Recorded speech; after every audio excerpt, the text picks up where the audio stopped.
Welcome back to the We Are More Than Moms podcast. Today's episode is an exciting one. We're sitting down with Emily DiDonato and Christina Garcia. You might know Emily as a top model, content creator, and now co-founder of the skincare brand Covey alongside Christina Garcia. But most importantly, they're both moms. Emily has 2 little ones, and Christina is navigating life with 3 under 3, at one point 3 under 2. And did we mention they built their skincare company while both pregnant at the same time? So excited to talk about what it looks like to grow a business while growing humans, navigating postpartum while leading a team, and how their friendship evolved as they went through it all. Let's get into it. Welcome. Welcome. We're so excited to have you. I think we really want to get into just the backstory of you two, how you guys met, how you decided on starting a skincare company together, and then both getting pregnant pretty much at launch, one after the other. Let us in on some backstory. Emily, you want to start? It's such a wild journey to actually think about that. Okay, the origin of our friendship. The origin of our friendship. Okay, so Christina and I met through our husbands. So Christina went to Cornell with my husband and her husband, and they kind of set us up on like a friend double date. We went on a double date and our husbands were like, you guys are going to love each other. And particularly my husband, Kyle, was like, you're going to love Christina and she needs to be your best friend. And lo and behold, I met Christina and I was like, perfect. I'm in love with her and I need her to be my best friend immediately. And I pursued her as such in that manner. So they are the ones who set us up. But when you meet Christina and talk to her, she's just like so infectious and energetic and positive and wonderful. So that's how it all started in terms of our friendship. And we started going on couples trips together and just like having fun together. And then should I go into like how Covey started or should we just start with our do it. So for Covey, actually, so I had been a model for many years, as you mentioned in the intro, and Christina was working at Google at the time, and we both loved beauty. It was like beauty, pop culture, reality TV, but beauty was something that I feel like we both really loved. And we were on a couples trip together to Iceland, and we had both brought in these like huge bags of toiletries and filled with skincare. And we sat down and we called like a sorority, get ready with me. We're sitting on the floor, we're getting ready, we're talking about our skincare, and we're like, we have 1 million products each. We have no idea how any of this works. We're all doing all the things, so many steps, so many products. It was the peak of like Korean skincare where people were doing so many steps. We both had no idea what our products did, but we were doing way too much. Both of our skins were like so overwhelmed and dry, breaking out, flaking, all of the above. And we were like, there has to be a better way to do this. And Christina and I both grew up with like Clinique, Proactive, the super easy 3-step routine. And we wanted to create this super easy, approachable 3-step routine with clean products, high effective ingredients. We partnered with Dr. Julie Rusak in New York City. I used to see her. I know. She's amazing. Like we both still see her. She's like the only person I trust with my face and everything else, honestly. And she helped us formulate our products and come up with the routine and all of that. So that's kind of how things began. And we launched with our Covey Original Routine, which is our first of all cleanser, next up vitamin C serum, and last but not least moisturizer. Our 3 steps. And that's how it all began. Wow. That's beautiful. Okay, so you decided to do this on a trip to Iceland. You guys got home and you kind of already knew that you were going to start a family at some point, but you launched Covey pretty much right at the same time that you both got pregnant. How was the kind of, I started a business too when I was in my kind of later 20s, and the fundraising process was a guys club, and it was very much like, you don't want to get pregnant. You don't want to show any weakness. You don't want to show too much like femininity, even though that sounds really bad. How was that process for you, knowing that you may be starting a family quite soon after? I think, unfortunately, there is a very much unsaid stigma around female founders, because even though both of us did not have children and were not pregnant at the time, I think it was very much this kind of underlying current, I think someone like made an offhand comment like, well, thank God you don't have kids yet, or like, when are you going to get pregnant, or something like that, which is just, it's disappointing just in general. But I think for both of us, and I think women in general, I think what's taught me about Covey and being a mom's on this journey is that our capacity is just so great. It's so much greater than even we think. And being a mother has made me even more of an effective, efficient, stronger leader in so many ways. And it should really be viewed as an asset. But I do think that it was something that, if we're being totally honest, I think that for both Emily and I, we were we would be lying if we said we weren't concerned about it when we were both pregnant and having to go through a fundraise, because we're like, are people going to question our commitment to this business, our ability to be able to run this business, like while starting a family? And all I can say is we showed them. Good for you. Yeah. I've heard a lot of stories from my friends who are female founders that they've actually hid their pregnancy much later than they didn't share it because they were in the middle of a fundraising process. Did you ever have that experience? Did you hide it a little bit, or did you kind of showcase it right away? I can't remember, Christina. Did we? No, I don't think we did. Well, we didn't, also partially because I think because of your public as well. Pregnancy. Yeah. I don't think we did. I think, like I said, we definitely discussed it as being like I said, frankly, we were like, is this ideal that we are, we're both pregnant? And we were like, I mean, it's not, but we believe in this business and we believe that there's traction here. And you know what? At the end of the day, if an investor doesn't want to commit to us, then you're right. That's on them. And we were lucky because we also, I think that we didn't go out and necessarily raise VC money, but we did friends and family.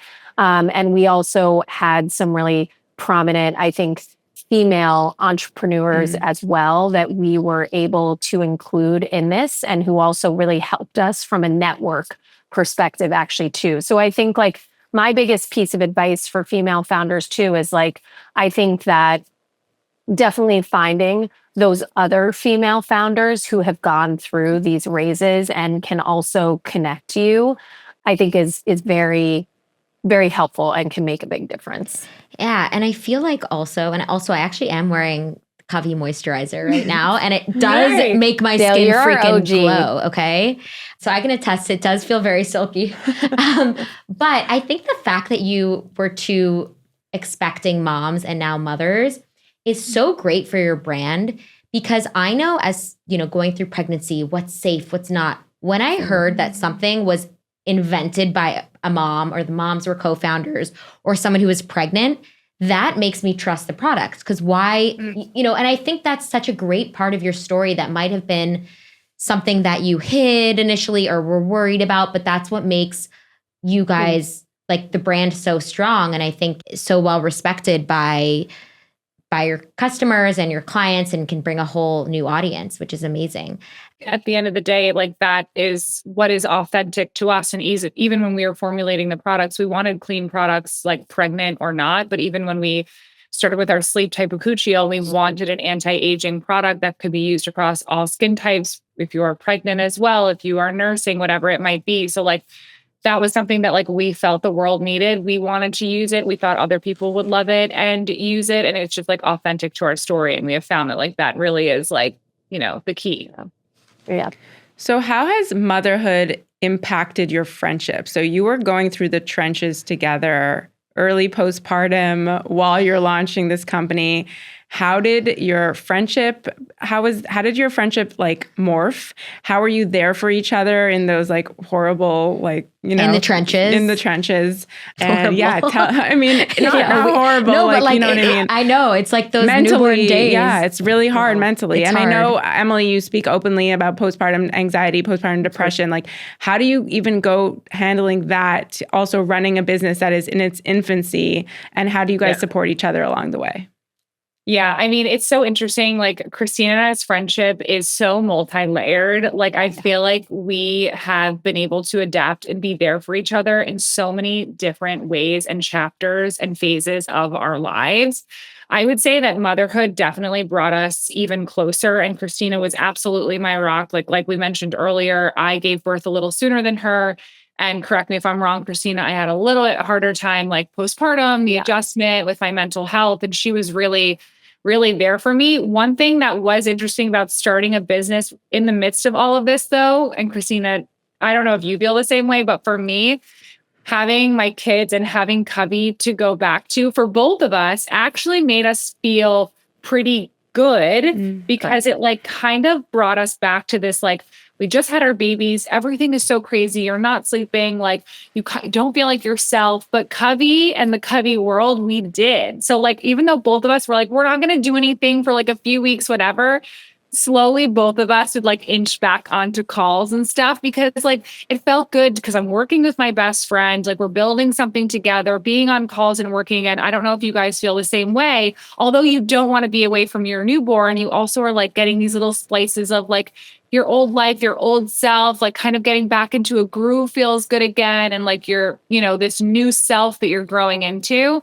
But I'd say in terms of like our friendship, it has only made it like stronger and deeper and just more dynamic because we had these like two like joint experiences happening at the same time. We had like two babies, right? No, now there's five, but like then Covey is six, you know, like we're all like raising these things together. So I mean, just being a mom in general, I don't know if you guys feel the same way, but like you look at moms and you're like not that people who don't have kids are not interesting and dynamic, but once someone becomes a mom, they just blossom into like so multi-dimensioned and layered in ways that just like makes you stronger and able to do so much. But in terms of, sorry, I'm going on forever, but I'd say it was magical for our friendship.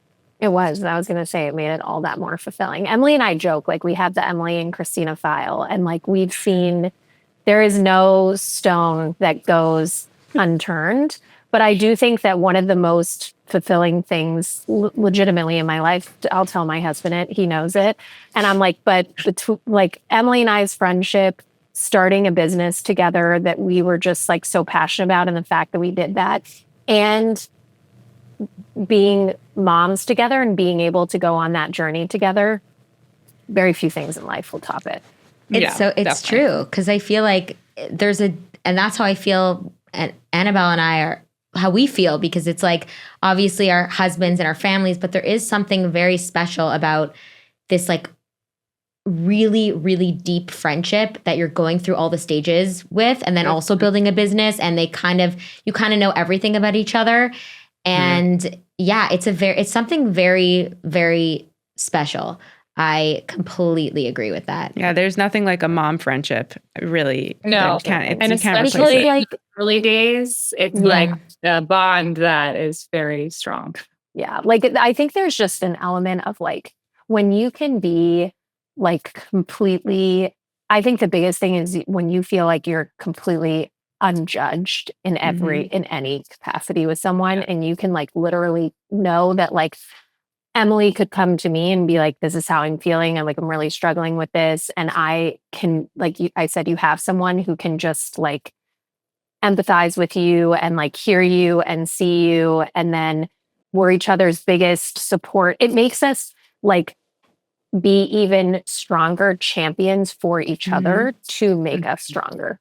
100%. And it's almost like your husband can't replace that at all. And I know sometimes they try to, but they've never experienced it. They don't understand to the level that we do. And that's why I just think mom friendships are just so important. The vulnerability, the sharing, the non-judgment, it can be really beautiful, but also it can be very toxic if you don't have the right ones, because there's a lot of comparison and noise and opinions in motherhood. So just finding your circle, especially in the trenches, is just the biggest like free thing you can do for your mental health as a mom, in my opinion. That's so true. Free. That's so true.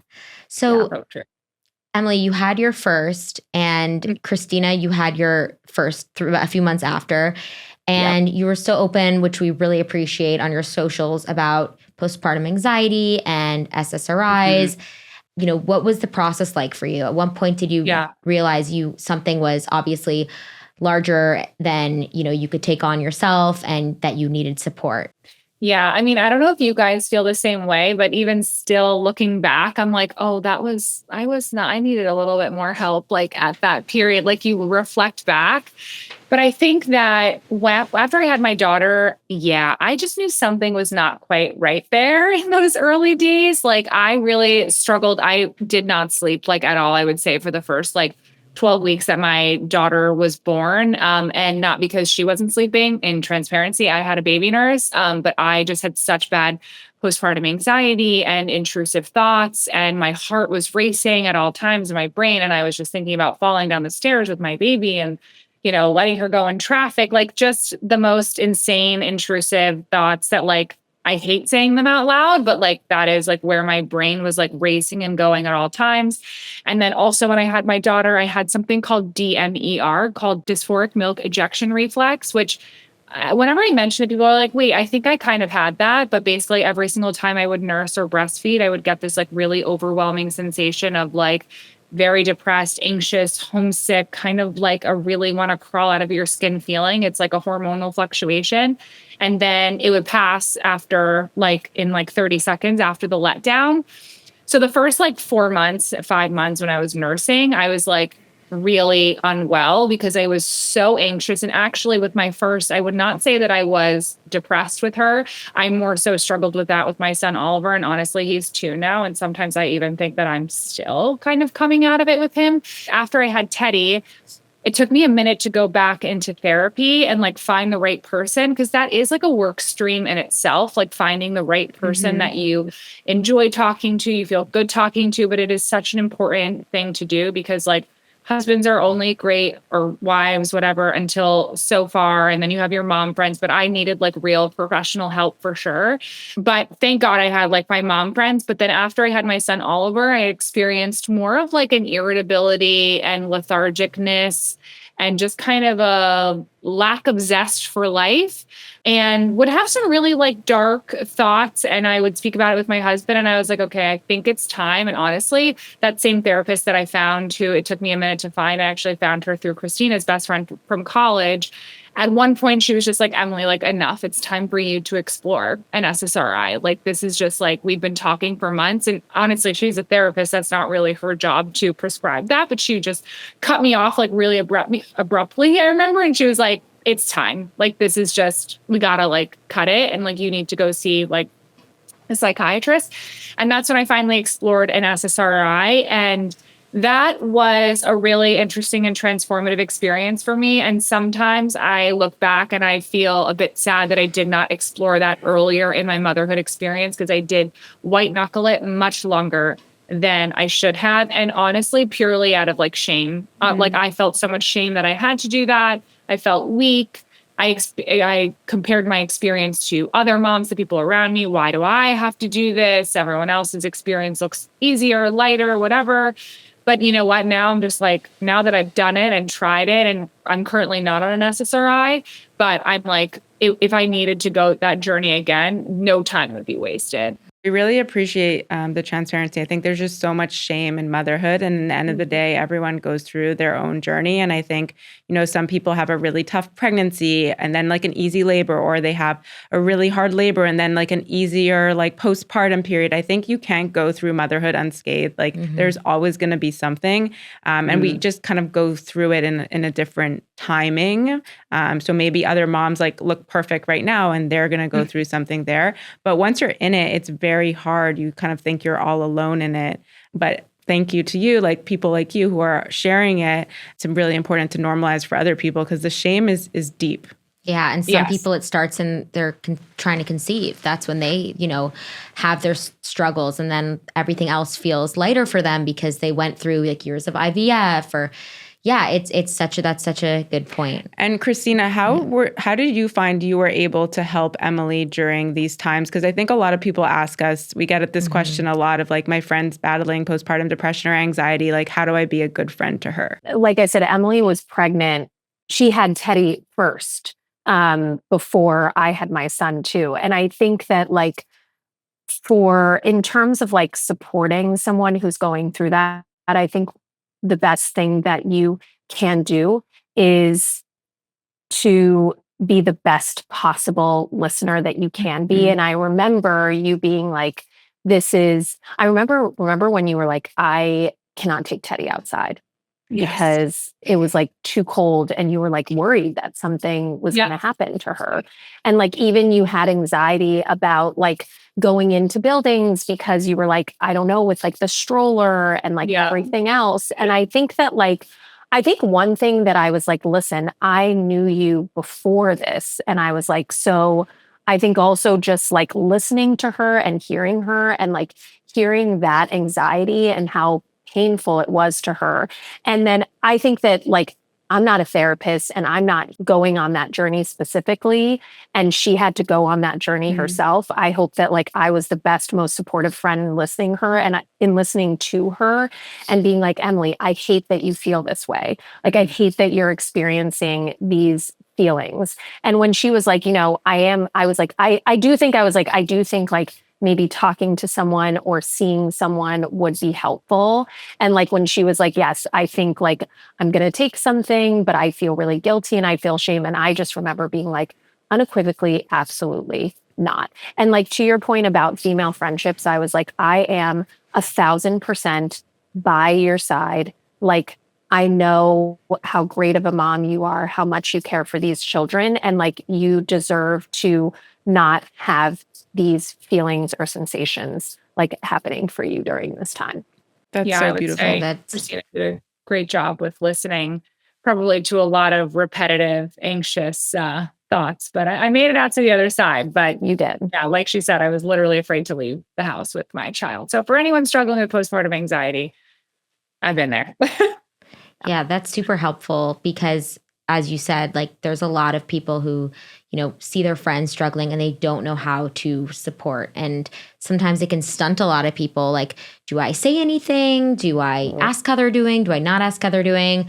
But I think, as you mentioned, Christina, like being there for them as a friend and just showing that you're listening and with judgment free is probably the best gift you can give someone. And okay, so Christina, you and I got on a call like several months ago, and I was pregnant with my second, and you were pregnant for the second time. And I was nervous because I was like, I have 2 kids, they're 19 months apart, and you were like, my second pregnancy is twins. And I was just like, I that lived rent free in my mind for months. So tell us, like, how is it possible? I think they were 3 under 2 at one point, right? Well, 3 under 2.5. Yeah. Okay. 3 under 2.5. So what's that been like? Was it a complete shock? I assume no one like really plans for twins, but like, what was the whole process when you found out and everything? Gosh. Yeah. Well, I mean, so for me, I did do IVF. However, for me, it was like I did IVF proactively. I froze my embryos early on. And because I was older and they were genetically tested, I was like, I just want to have that security and put myself in the best possible position. However, in this case, they put in one. It was one embryo. So it wasn't like they put in 2 or anything like that. So like we had made extensive plans. We had re-signed a lease on our 2-bedroom apartment. We were like, it's fine. Like we can make it work. We renewed our lease on like our little SUV. We're like, yeah, it's a little bit jammed with like one more car seat, but like it's fine. So as you know, early on with IVF, they do want to track you like every single week. So what's crazy is I went in at 5 weeks. They were like, yep, here you go. Here's the embryo. Like, she's doing great. And I was like, amazing. And then we were going on a trip. And so they wanted me to come back less than like a week later. And I pushed so hard. I was like, are you kidding me? Like, I was just there. It's so early on. You can't even really like see anything or hear anything. They're like, we really want you to come back in just to like double check. And I was literally like, because, you don't see, so I'm literally like on my phone, like texting, like not even paying attention. And then the woman goes, she goes, I'm sorry, I want to confirm. So you just had one put in. And I remember looking up thinking like, what kind of facility is this? Like, what kind of question is that? Like, you can't see on your computer. And then she's like, and what are you having again? And I was like, a girl. And she goes, oh, amazing. So they're twins. And I look up at the screen and there are 2 circles there. And I immediately said, how is this possible? And she was like, well, sometimes like this can happen, like it can split. And then the next thing I said to her was, this is such a New York City thing. I was like, I live in a 2-bedroom apartment. And of course, she responds to me. She's like, that's okay. She was like, that's totally fine. And then I go, ma'am, I literally called her ma'am. I was like, I have an existing child. And she looked at me and she goes, oh, that's not fine. You're like, I was like, My husband too, he was like, do you want me to come with you? And I was like, no, because like, what's the point? Like, you don't need to come with me. Like, I don't care. And so of course, then I was clearly hyperventilating. I was also like, oh my God, like, should we start this process over? And she was like, ma'am, like, I think you're very overwhelmed right now. I'm just going to give you a minute to like process this and like leave the room.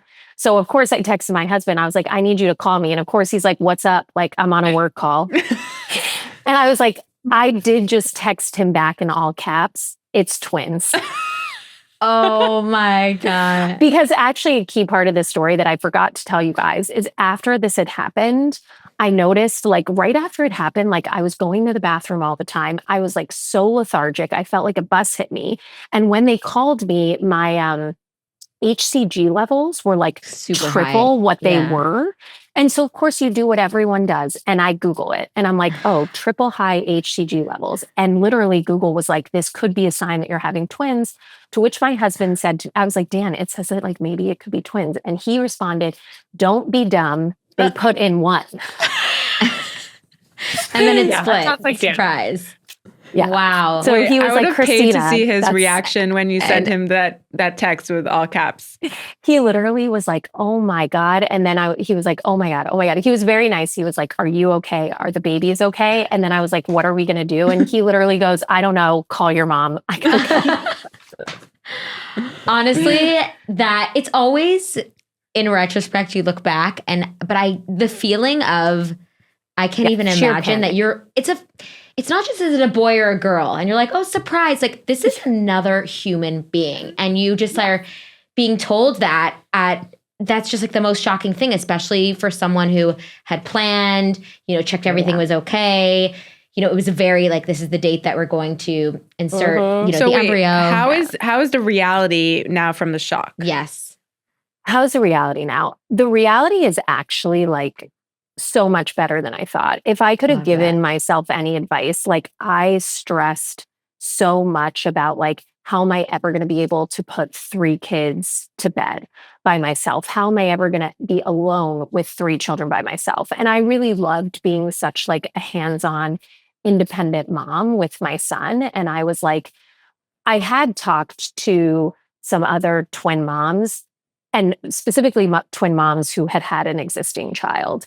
And 2 out of the 3 of them were like, they straight up were like, your life is going to be over for like a period of time. And what I realize now is that like their experience has been different from my experience, and like who they are and their children and everything is so different. So I feel like even for people who are like, they look at me and they're like, oh my God, you had 2 at once and I'm expecting my second. And I was like, listen, you can lay awake all night long being like, but how will I do bedtime? And how will I feed 2 children? And how will I like do this?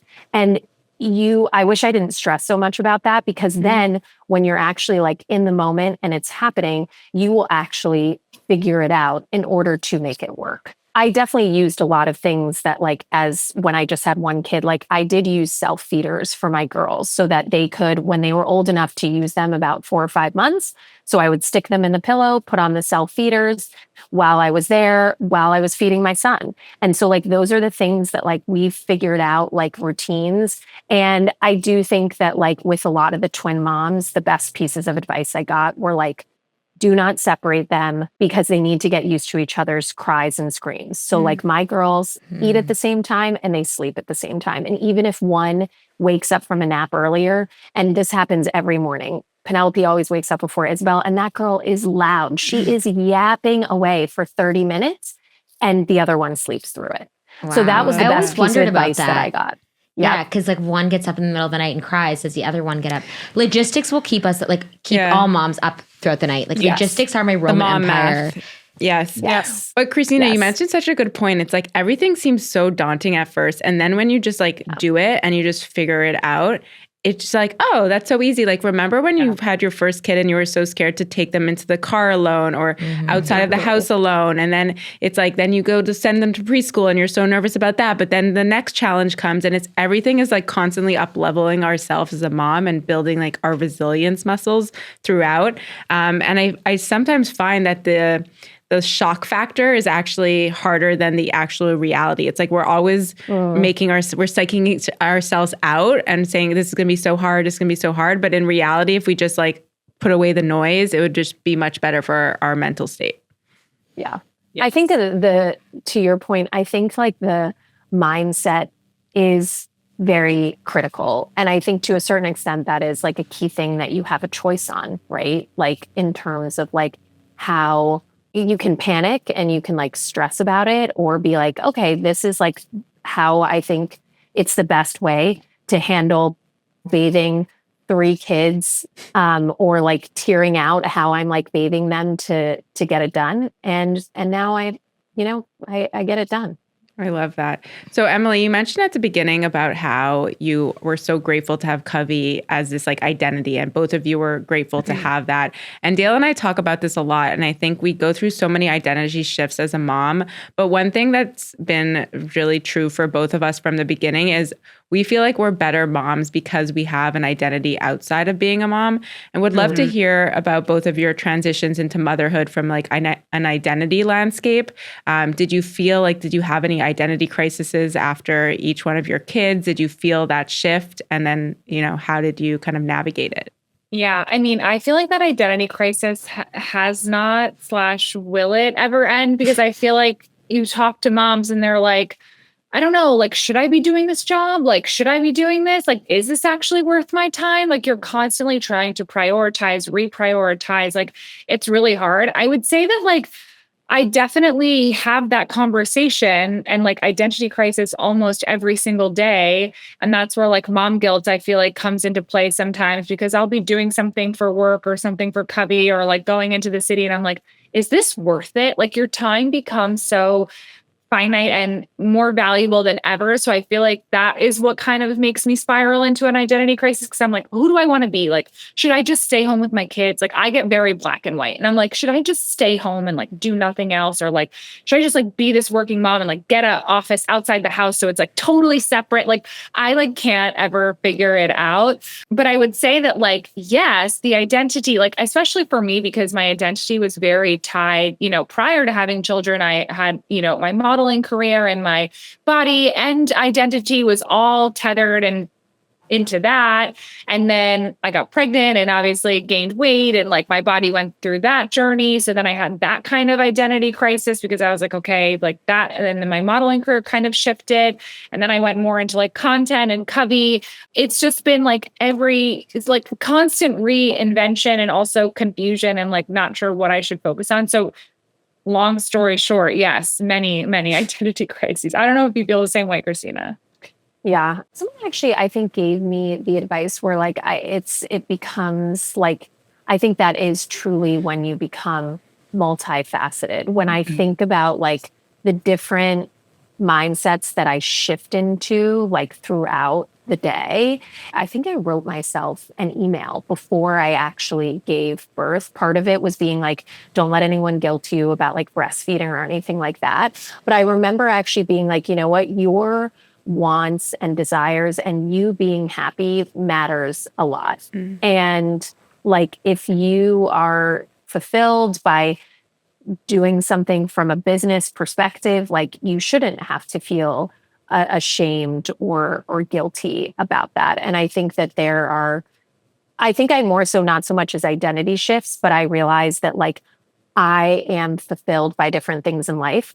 To be honest, I'm frankly surprised at maybe the amount of fulfillment that I do get from working to a certain extent. And like Emily said, sometimes there's like, you kind of start to then feel guilty. You're like, well, I shouldn't, have an ego or want to succeed or like have this ambition. I should just like want to be with my children to a certain extent. So I think that like the biggest thing that I've done is just to be more self-aware of that. Like when I have those thoughts, I let myself like have those thoughts. Like when I'm at work and like someone calls me out or like, is like, I really liked how you handled that or whatever. I was like, I like this recognition. I like getting this feedback.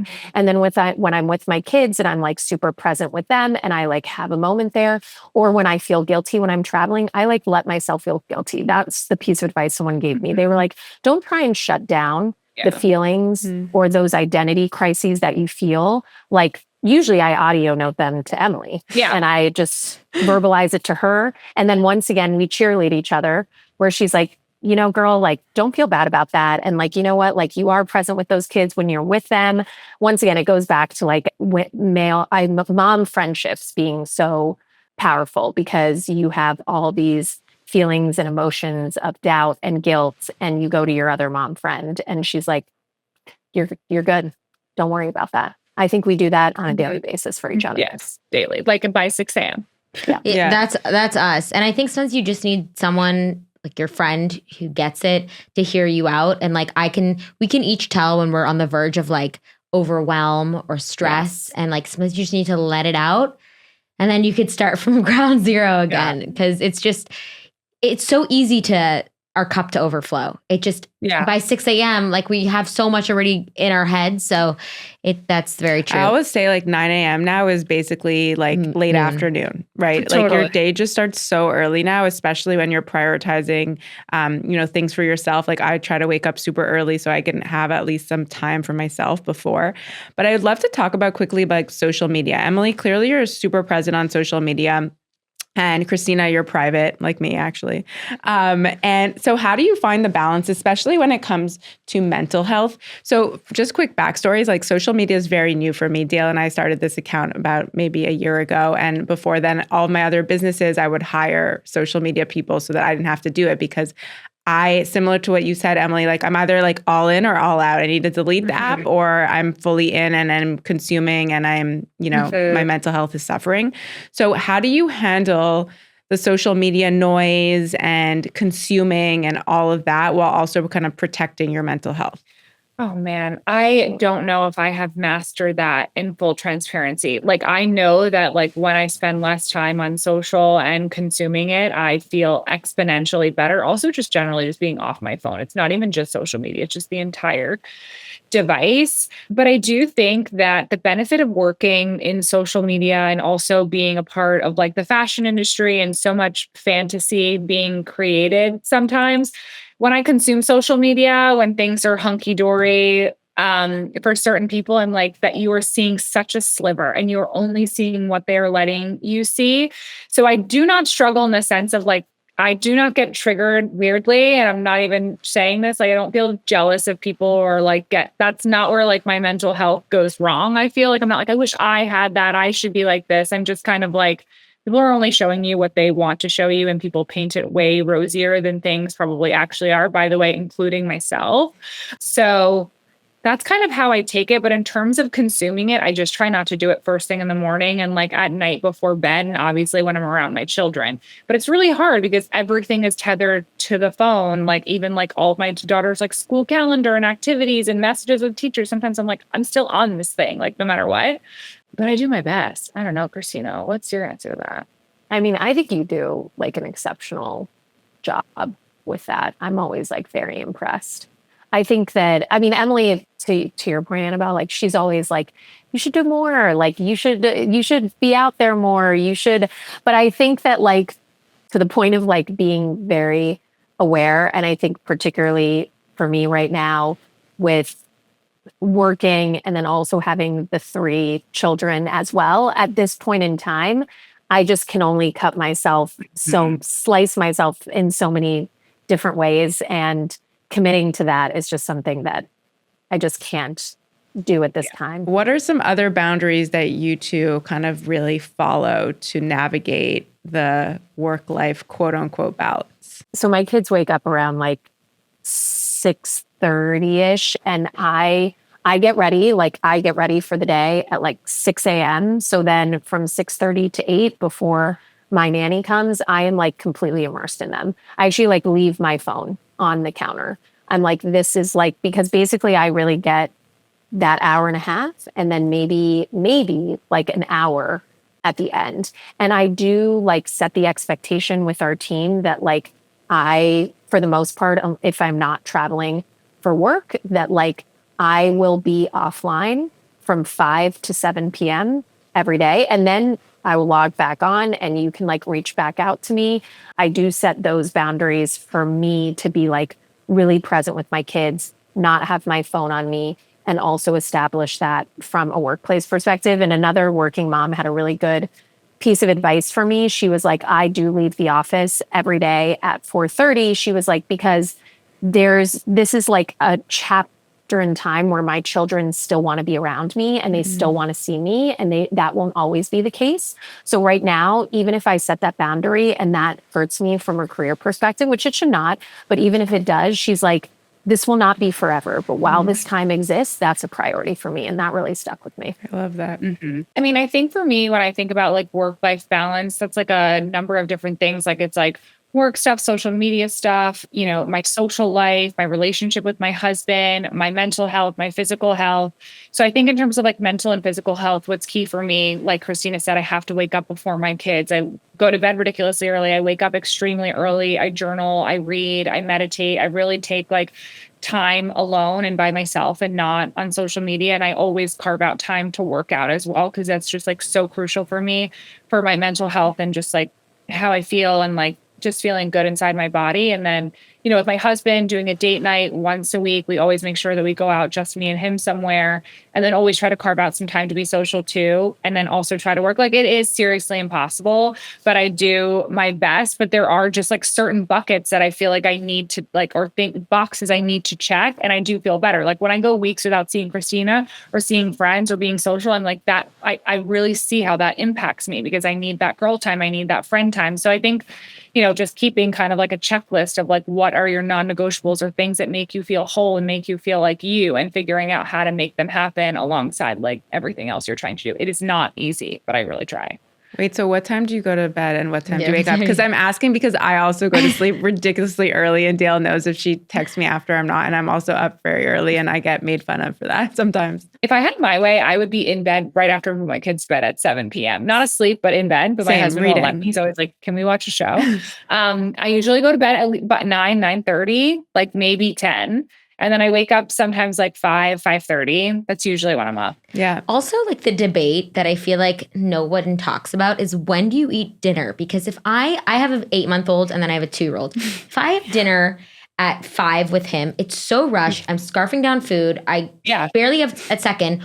Or I wait till it's 7:45. I'm ravenous. So lately it's been like, I have 30 minutes to scarf down food, and then I'm out, and then I get in the shower after I put them down. But what, like, is anyone having like a leisurely dinner or waiting till like 8 o'clock? I don't think it's phase. Yeah, I don't think in kids, but it's not leisure. Yeah, because like I feel like dinner and breakfast are write-offs for me now. I just eat it standing up, and lunch is my one meal. But that's it. Oh, totally. Like in the morning, like I'm trying like. Sebastian, he like my son, he never like fully sits, and then like the girls are having a bottle, but now they like have to eat solid. So like I'm literally like there's you know what I started doing is I used to try and both eat and have coffee, and I was like, you know what?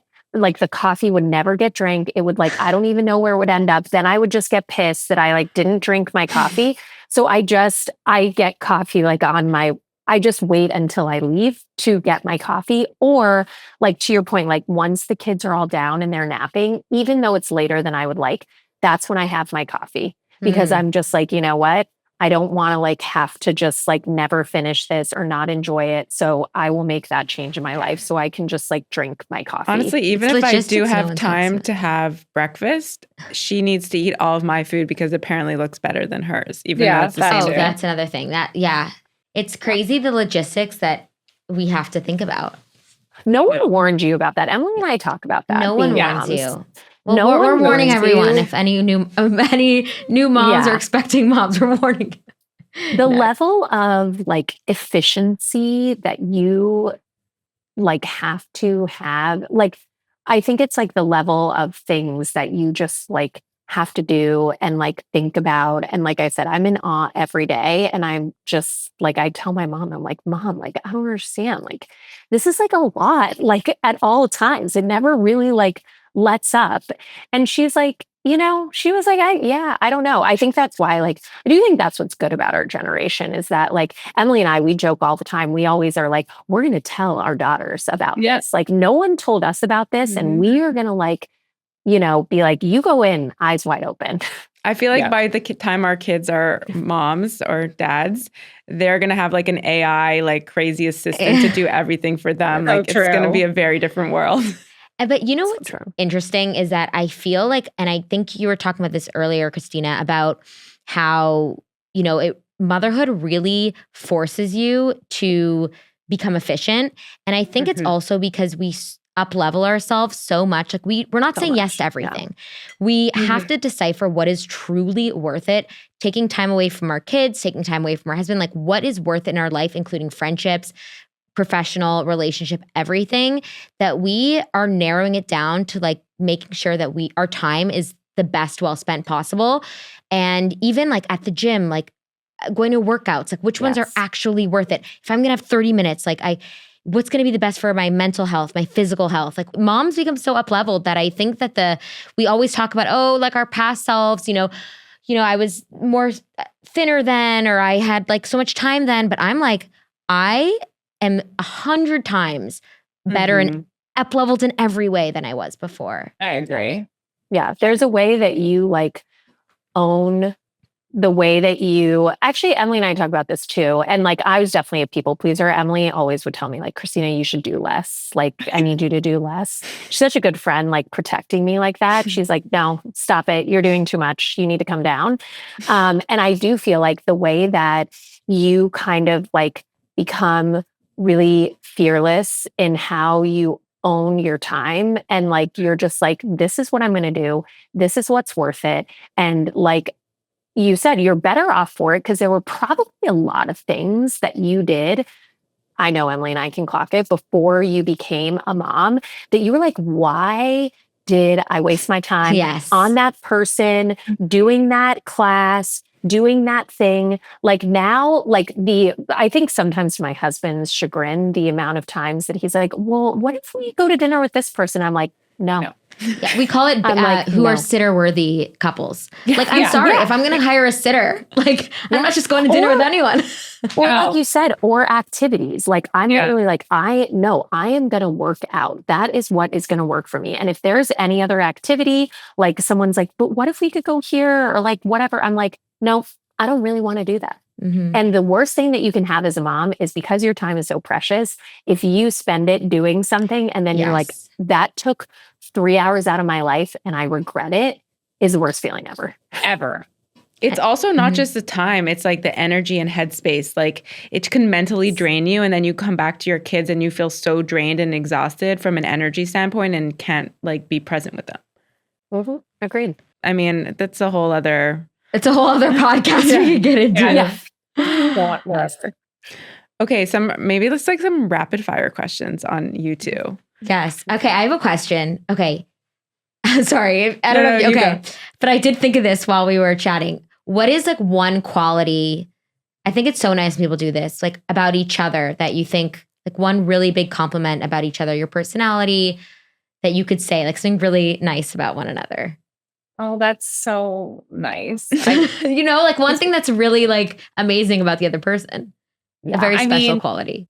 I think that my favorite thing about Christina is like her strength. She is so like, she's just that person who always knows what to do. And she makes me feel like so calm and rooted and grounded. And I could throw anything at her from like the deepest to the darkest to the most horrible to like the lightest, and she meets me like wherever I am. And same with business. Like we have had so many moments in our business where like the house is on fire and she just meets it and like us and whatever is happening with such like calm and positivity and knowing and willingness to like figure it out and be there and stick it out.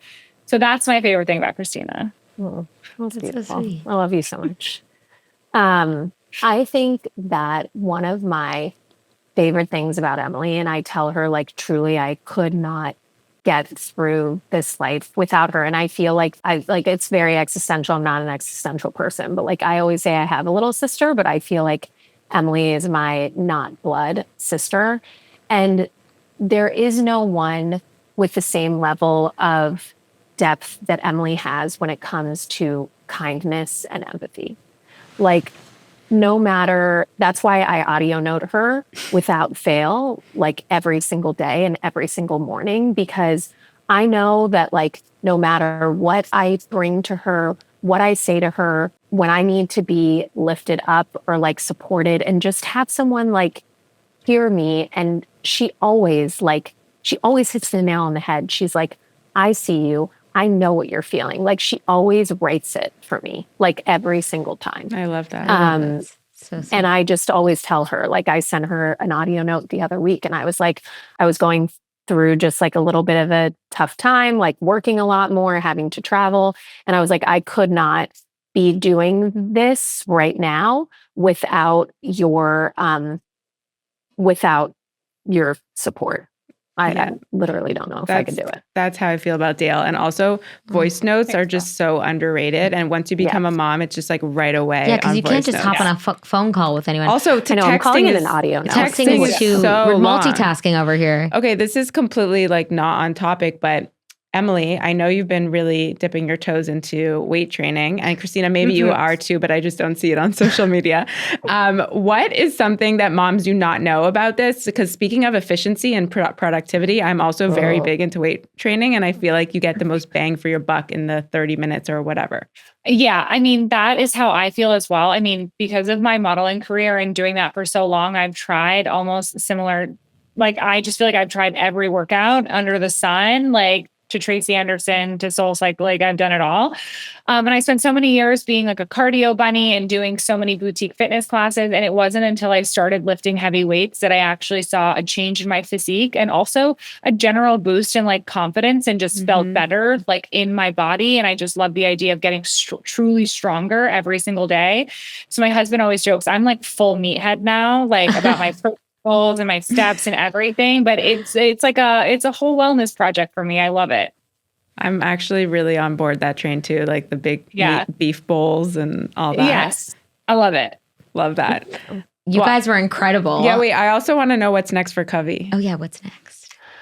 Oh yes, what's next for Covey is that, I think that Emily and I are really we're kind of in the midst of some new product development. And like Emily said, we like to be really thoughtful about the additional products that we bring into the fold. So we've gotten a lot of good feedback from our Covey flock, but usually, like I said, the general staples will apply where like, hopefully it's multitasking in some way. It's clean, effective, safe for pregnancy use. So we're kind of working on what will come next there.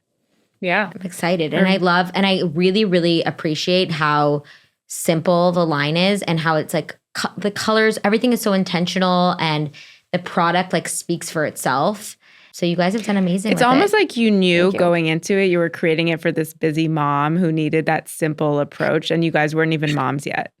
Yeah. So true. And which, by the way, I think the most confusing thing about skincare is I don't know which steps to do what. So I really appreciate that. And then I don't end up using any of the products because I'm like, do I apply this serum first or that one next? So the actual like step 1, step 2, step 3, step 4, amazing. Yeah, that's why we wanted it. Like, thank you. We just were like, we do not want this to be like overwhelming in any way. Like women deserve to like enjoy their skincare, to like have it be as like simple and seamless as possible. So yes, we're very, very proud of that. Well, we're so excited to see what's next, the new product launch. And this was amazing. Where can everyone find you guys? Oh, so Covey, you can find us at Covey on Instagram. And then is our TikTok, Emily, at Covey Skin? At Covey Skin. Yes, at Covey Skin and coveyskin.com. And my handle, but I am private, as you know, Annabelle, is CU Garcia 1 on Instagram. I follow it. Yep. I know. You support me, Dale. And I'm just at Emily DiDonato, I think almost across the board, Instagram, YouTube, and TikTok. So. And you have an incredible content. So everyone go follow Emily. It's very like real. It's very refreshingly real. Like there's and you are exactly who you are. Like you're just yourself, which is amazing. So. Thank you. I try. It's not easy, but I try. It doesn't feel like the highlight reel. It just feels like real shit. Yeah. Thank you.